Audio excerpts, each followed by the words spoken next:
Blood-curdling facts that you wish you never knew.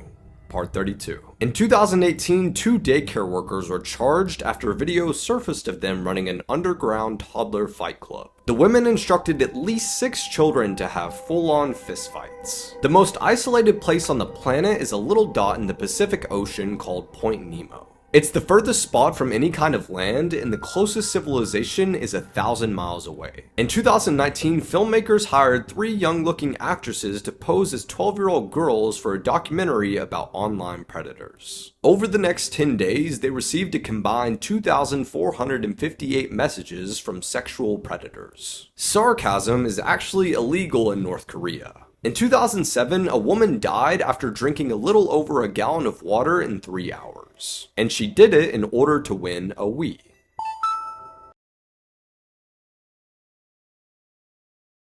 Yo, what's up? Here's some scary facts about our world that you probably didn't want to know, part 15. In the original version of Little Red Riding Hood, instead of just the wolf eating the grandmother, it was supposed to consist of the wolf and the granddaughter eating the grandmother. Sorry, Grandma. In a survey that many commercial pilots were asked to take, 56% of them admitted to falling asleep behind the wheel. Now you know why so many people are afraid of planes. There's a respiratory disease called Onden's Curse that if you fall asleep, you could potentially die. That's why you need to stay awake for as long as you can. Some theaters actually hired priests to bless the viewers in a theater after watching the movie The Conjuring because they felt a negative presence. Yeah, it was probably a demon. The TV show Little Bill, who was made by Bill Cosby, was actually based on Bill Cosby's son, who was murdered when he was 27 while changing his tire on the side of the interstate.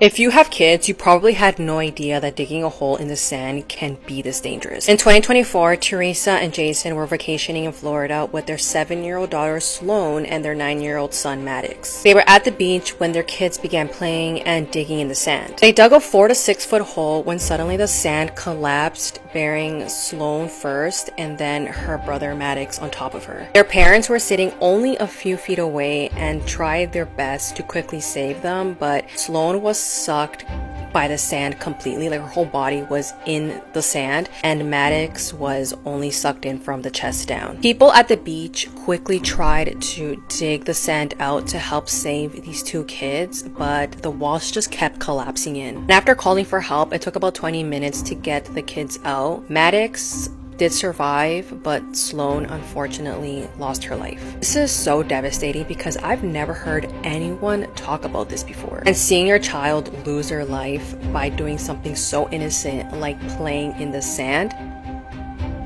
I don't know how you can ever get over that. It's been advised that children should not be digging deeper than 2 feet because of how dangerous this is. What is that behind Matt Rife locked inside the case with the Annabelle doll? I zoomed in better so you could see I outlined the figure, and then here it is with the exposure increased. Matt Rife is one of the owners of the Conjuring house as of this week. Yes, the real one that inspired the film. This is the place that houses the real Annabelle doll. And if you know anything about this doll, it is not that she is haunted, it's that a demon has latched onto her. Think about it like a puppeteer.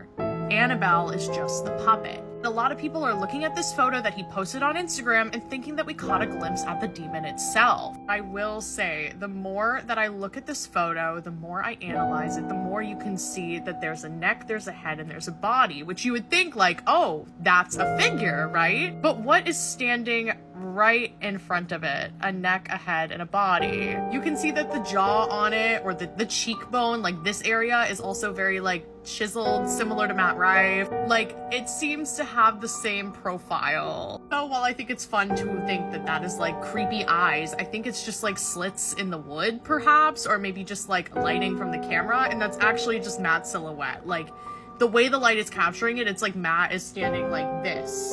I'm not convinced, but I know a lot of you are. Let me know what you believe and follow for more. And if you want to hear me talk for longer, I have a YouTube channel. It's my name. This is a beautiful, true story from the 7th century. A short, authentic story of Umar ibn al-Khattab, the 2nd caliph of the Islamic Empire. Once upon a time, very late at night, in the city of Medina, Umar ibn al-Khattab was sitting alone in his work chambers, writing by the light of a small candle. He wasn't dressed like a king. He didn't live in a big palace. He was simply sitting down with papers in front of him, handling the affairs of an empire that stretched across nations.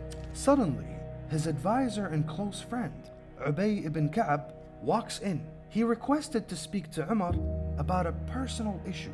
As soon as Ubay spoke, Umar paused. He reached over and gently blew out the candle. Ubay was confused. "Oh, Umar, why did you put out the light?" he asked. Umar replied, "This candle is paid for by the public treasury. I was using it for state matters. But since you've come to me to speak about something personal, I'll use a candle I bought myself with my own money." This shows you the trust that the ancient Arab rulers had. Umar ruled an empire, but he feared wasting even a single drop of wax that didn't belong to him. He understood that leadership is not power, it's a trust, and trust must never be betrayed, not even in the dark when no one is watching.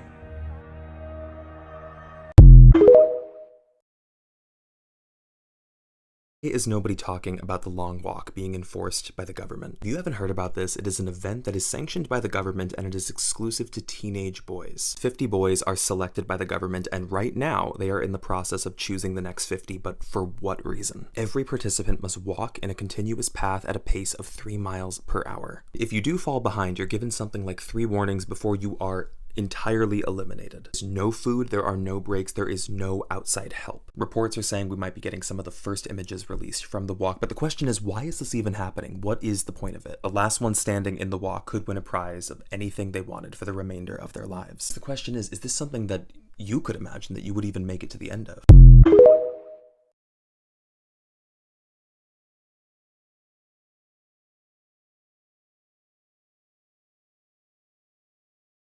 This is why you should never use the word zombie in a horror movie. Have you ever noticed in zombie movies they never actually say zombie? Like there's always something else that they say. Like the undead, the living dead, walkers, biters, infected, brain eaters. It's almost like they're avoiding saying this word on purpose, and that's actually because they are. I was really shocked to learn that the word zombie doesn't come from Hollywood. It comes from Haitian folklore. And it's way darker than something you're used to seeing on the screen. It's not just a monster, it's not just like the undead. A zombie was a person who was resurrected against their will and forced to keep working after death.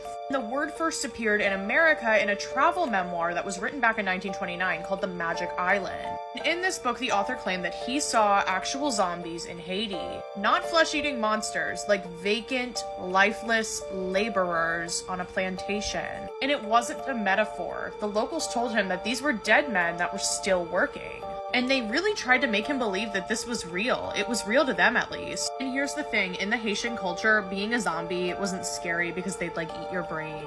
Being a zombie was scary because it represented enslavement. Like the way they looked at it, you're like oppressed your whole life, it finally ends, and then your body would still be controlled. Like you wouldn't even have ownership in your own death. But then of course Hollywood does what it always does. In 1932, the movie White Zombie came out. And this is the first time the word zombie was used in a film. And it took everything very literally. Like there was like a voodoo priest who was raising corpses to work for him, exactly like this book. Except this time they made it like campy. And they stripped the metaphor and they turned it into this monster story. And that's why today the word zombie is kind of like radioactive. Writers really try to avoid using it. It's kind of like one of those things that's a little too close to history. And it's one of those things that people trace back to like slavery and like racism. And it's not like just a monster. It's like a reminder of that. Send this to your friend who thinks they know everything about zombies. And come over here for more freaky. More and more red flags are popping up with this case. On Thursday, August 14th, these parents said that their 7-month-old baby was apparently kidnapped out of Yucaipa, California, but the more details that come out about this case, the more people think that's not what happened. Here's the story. These parents, Rebecca and Jay Caro, said that they were at a youth football game for one of their other kids, and that's when Rebecca decided to go to a Big 5 retail store to pick up a mouth guard. When she got there, she realized the baby needed a diaper change, so she took him out of the car seat, and that's when she said an unknown male came up from behind her knocked her out, and took the baby. People started to become suspicious after seeing the parents' interviews and realizing they didn't shed a tear, didn't struggle to speak, and at one point even spoke about the baby in the past tense. He was very playful. He loved his sister. His sister always kissed him. It was a healthy baby.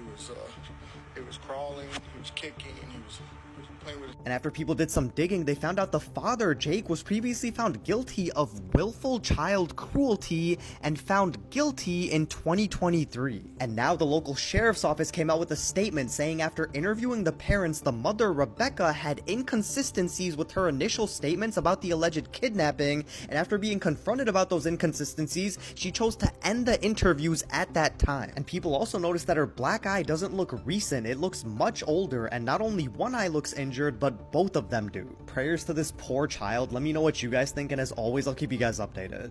Have you guys heard about the disappearance and murder of Maya Miliete? On January 9th, 2021, 39-year-old and mother of 3 Maya Miliete was reported missing by her sister and brother-in-law. The last time Maya was seen by her family was on January 7th, which was 2 days before the family set to travel to Big Bear for her daughter's birthday. Maya's family became extremely worried when she stopped answering phone calls and text messages, so that's when they went to her house to look for her. Maya's husband, Larry Miliete, tried to convince her family to avoid calling police, and he insisted that Maya probably went out to blow off some steam after a fight they had. Larry and Maya had been having issues in their marriage for a while, and her family was aware of that, but they never thought that he would be capable of hurting her. During the investigation, Larry became distant to Maya's family, and he did not want to participate in the searches and even went about getting a lawyer. Investigators also found that Larry was in contact with a spellcaster,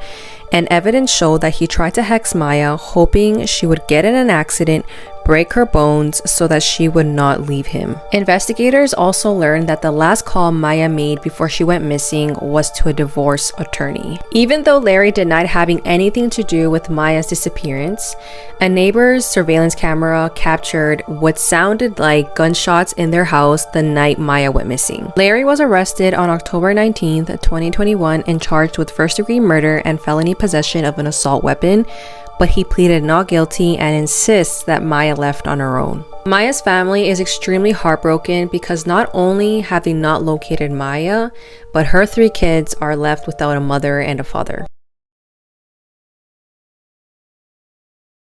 Celebrities who are allegedly rude to their fans, Part 1. First up, we have Avril Lavigne. People allege that Avril Lavigne did not want to get anywhere near her fans after a slew of awkwardly distanced photos went viral. It looked like she wanted nothing to do with her fans, and Brazilian fans came out and said they paid $400 to take these awkward family photos. Avril did come out and say that she does love her fans and does get close to them, but just not in certain countries, mainly based on security breaches. Next up, we have James Corden, and I have a personal story about this, but on a thread on Reddit, fans said that during a filming of a UK game show called A League of Their Own, James Corden threw multiple tantrums and screamed at anybody who asked to take a photo with him. When I went to a taping of The Late Late Show, he only acted like he cared about his audience when the cameras were rolling. When the cameras were done rolling, he went on his phone, and he yelled at us when he felt like we weren't clapping or laughing loud enough. Maybe you're just not funny. And lastly, we have Justin Bieber. From canceling meet and greets, acting erratically, and refusing hugs and pictures, it's hit or miss.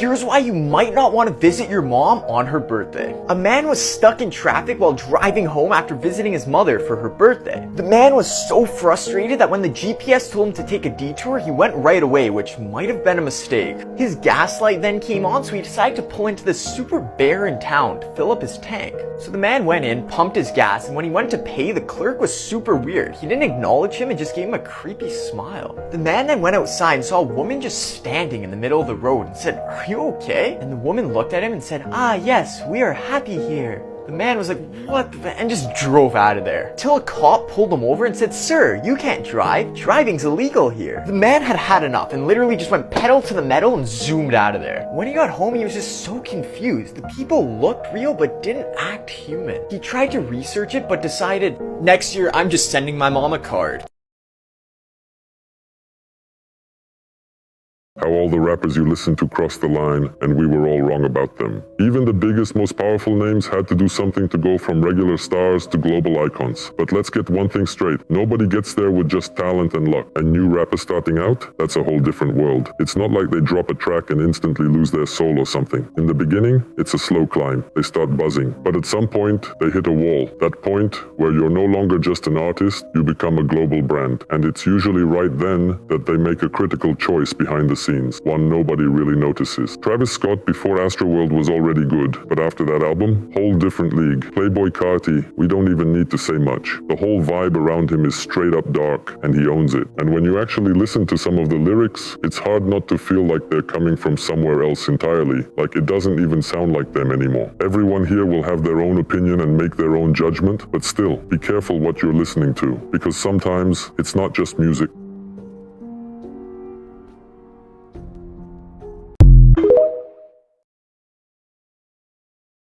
Celebrity children with weird ass names, because as always, when you have money, you can do whatever you want. Leading the pack, we have a 2-for-1 special, Tony Braxton's sons, Diesel and Denim? You heard me, Diesel like the gas, Denim like the jeans. Who the fuck looked Tony in the eyes and said, oh my god, yeah, those are beautiful names? Whoever they are belongs in fucking jail. Returning to the list for another heinous name crime is Jamie Oliver with his son, River Rocket Blue Dallas. A mouthful and a clusterfuck in one. The kid is adorable, but we could have just went with River. Rocket Blue Dallas, what the fuck is the point? Then we have Bear Grylls' son, Huckleberry. I would say I'm not surprised because he's a whack job, but he named his other son Jesse. Where did we go wrong? Next up we have Gwen Stefani's son, Zuma Nesta Rock. Like the song goes, if I was a rich girl, I would name my kid whatever the fuck I want. And lastly, WWE superstar Brie Bella's son, Buddy Dessert. Were we hungry? This journalist was essayed by over 200 men right after the camera battery died. This is about freedom.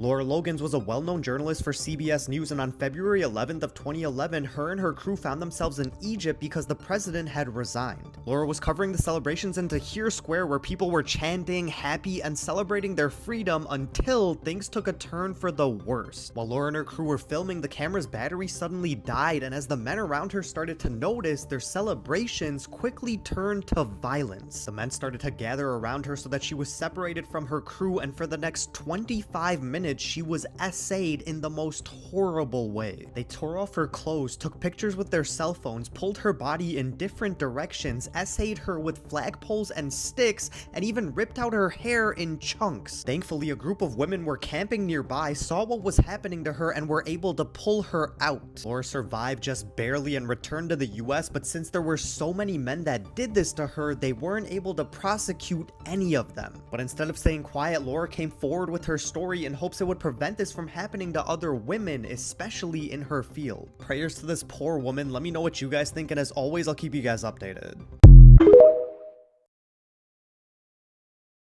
The world's most dangerous conspiracy theories. Are you guys happy?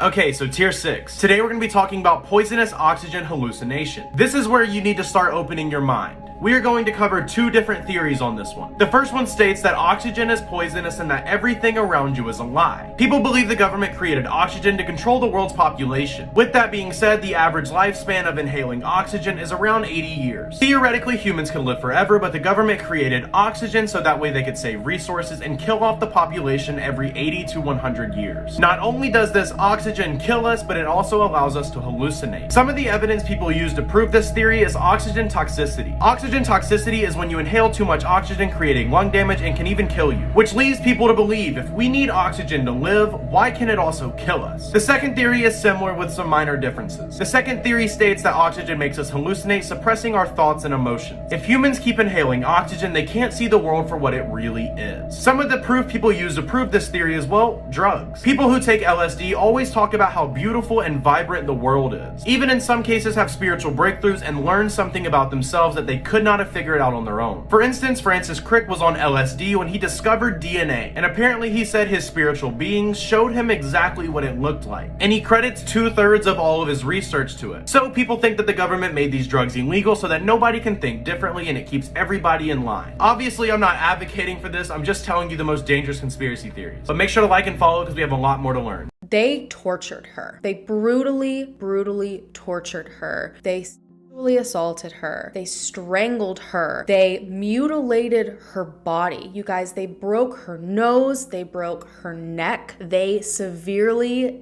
damaged her organs. It was devastating to hear what these individuals did to society. 3 individuals knew that nobody went into the old mud house. They also knew that that storage closet was unlit, so they would be able to use the darkness to their advantage. It was also in a very isolated, further away place in the home to where not much would be heard of the attack. They brought a weapon with them, so they knew exactly what they were going to do. They also spent so much time analyzing the Jana family, which just makes my skin crawl and my stomach turn. They knew the pattern. They had followed everything for a month at this point. When people typically left the house, when would a female be alone in the house? They saw that Society was the smallest, that she was the kindest, she was quiet, she was always willing to help, and they took advantage of her.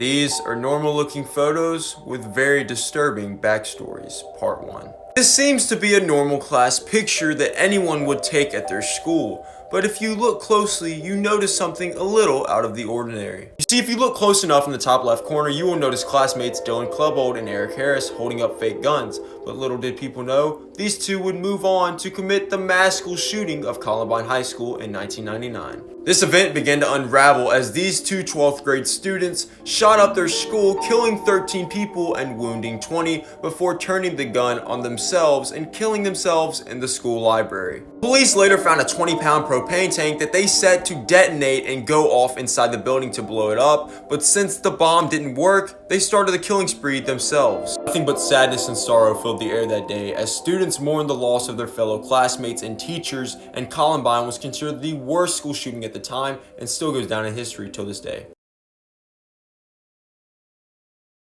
This is the Icebox Murders case, and it is wild and pretty gruesome. Back in 1965, an elderly couple, Fred and Edwina Rogers, lived at their home in Houston, Texas, along with their son, Charles, who was unemployed and an adult still living with his parents. It was reported that the family was pretty private and actually quite reclusive, especially Charles, who was known as being really antisocial.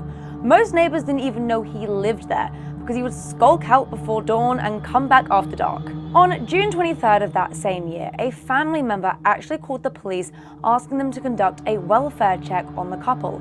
He'd phoned them but hadn't been able to get hold of them for several days, and he was concerned. Officers then subsequently attended the residence, but no one answered. So when they forced their way in, there was nothing inside the house. The home was completely empty, except some food laid out on the kitchen table. Thinking this was kind of strange, one of the cops opened the fridge, where they found stacks and stacks of what looked like hog meat in there. As he went to shut the fridge, he glanced down into the vegetable bin, where he saw the 2 decapitated heads of Fred and Edwina. Yep, the meat in the fridge was them. The autopsy revealed Edwina had been brutally beaten before she was shot and dismembered, whilst Charles had his eyes gouged out, his genitals removed, and died from blunt force trauma to the head. Both of them had their innards flushed down the toilet, and they were later found in a local sewage plant. Charles became the prime suspect in this case. However, he quite literally disappeared off the face of the earth. He was never found and was actually declared dead in July of 1975. Suspected murder weapons such as a claw hammer, a keyhole saw, and scissors were found, but Charles was never found and the case actually remains unsolved. What do you guys think? Do you think it was Charles? What was his motive for doing it? And do you actually think he's dead?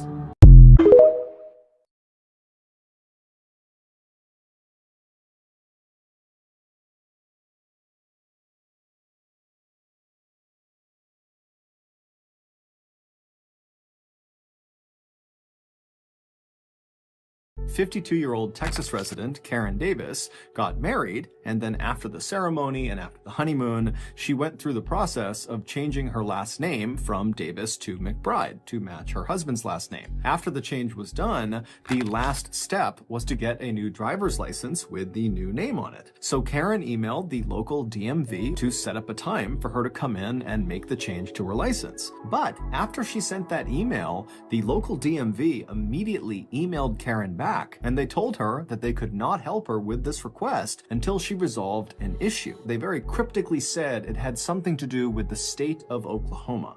And then at the bottom of the email, there was just a phone number they told her she needed to call in order to resolve this issue. She punched this number the DMV had given her into her phone, and then she let it ring. A few moments later, a woman from the Norman, Oklahoma District Attorney's Office picked up the phone and said, "How can I help you?" Karen told her, "Hey, I was just trying to get a new license in Texas. They told me there was some sort of issue. I don't know what it is, but this is the number they gave me." The woman from the DA's office discovered Karen's so-called Oklahoma problem. And after she explained to Karen what this enormous problem was, Karen literally couldn't believe it. Suddenly, everything in Karen's life made sense. For the last 22 years, Karen, who was incredibly smart and friendly and polite and never had a problem with anyone, had an incredibly hard time getting a job.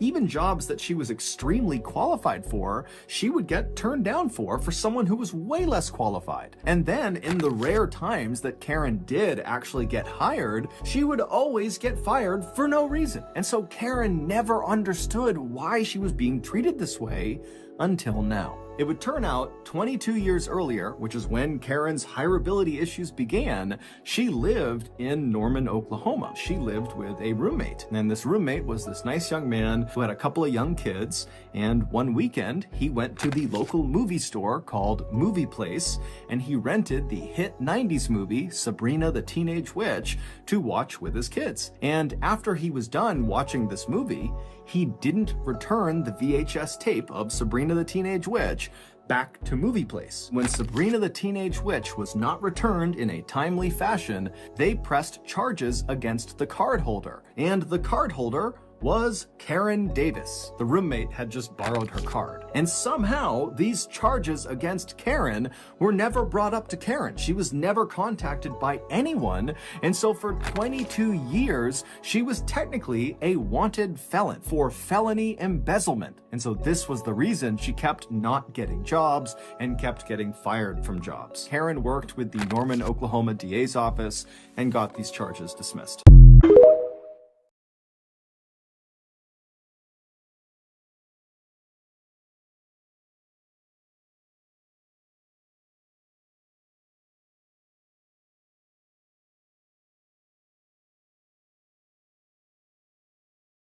Deadliest computer viruses in the world, Part 9. The WinXP Horror Edition virus. You're gonna remember this one while you sleep tonight. Malware that disguises itself as a Windows update. No further explanation needed. The best way to understand is to experience it. Right-click open, let's infect this bitch. The PC restarts and we hop right into stage 1, fake system update. Windows appears to be installing an update, but it's all a ploy. Looks like we're getting close, but it stops at 66%. And then, error message. Setup cannot copy the file ntdll.dll. Setup will use the file 666.sys.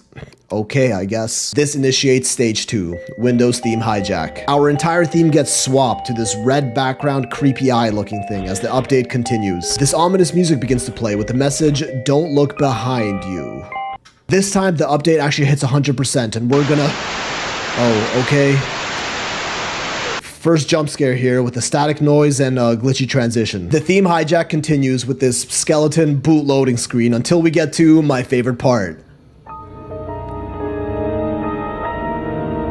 The classic Windows XP start sound. Let me know if you're old enough to remember that, but with a nice horror sounding twist to it. We finally get to the desktop where the red theme goes on and the entire wallpaper's been replaced with skulls. Our entire PC is wiped except for my computer, this file named nothing, another one called don'topenme.txt, and recycle bin at the very bottom. And we're gonna be opening all of these to see where they take us. But first, it gets worse. Stage 3, screen flashes. We get these scary ass photos that continuously flash in the background. Oh, nice. The start menu icon says dead. Click it and our user profile is 666. And there we have more screen flashes, but let's have a bit of fun now. We'll start by, oh, looks like my cursor turned into an eyeball here, but yeah, let's open up nothing and keep this virus going. Okay, so the music changed and oh, there's stage 4, horror animation. This unsettling flash animation era, creepy pasta cartoon takes over the whole screen and you're just kind of forced to watch it. I'm gonna fast forward it for you guys, but the animation is called The Sad Man by Jake Lava that tells the story of this lonely masked creature that I guess befriends a little girl. It's low-key kind of giving Salad Fingers. A huge throwback if you remember Salad Fingers. That's some OG internet shit right there, and also you old as fuck. Anyway, the girl unmasks the creature to find out he's got a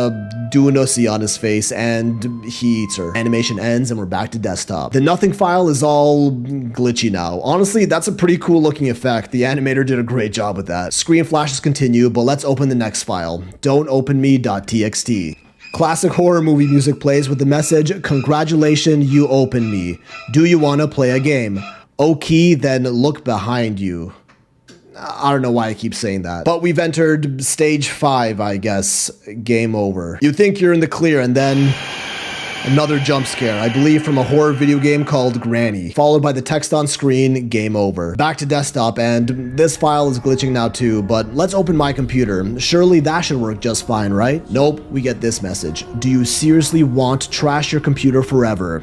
Nice. Let's say no, I don't want to do that. Oh, well, that option just disappeared. Yes is our only choice now. I guess there's no escape with this one. Actually, let's just close the prompt and forget we ever opened it. Unfortunately, once you click it, nothing can stop the inevitable stage 6, computer meltdown. My computer just got tossed into the recycle bin and now... yeah, okay, one more jump scare, sorry about that. Followed by what looks like a fake red screen of death message that just kind of repeats over and over again. Yup, this sure ain't looking good. Oh, and now finally, the official blue screen of death and our computer is cooked. If you restart now, the virus's final payload overwrites the master boot record, MBR, meaning this entire PC is now essentially just an image of an eye, along with the message, "I'm watching you," and the virus creator's name. Happy Halloween, motherfuckers. Sleep tight tonight.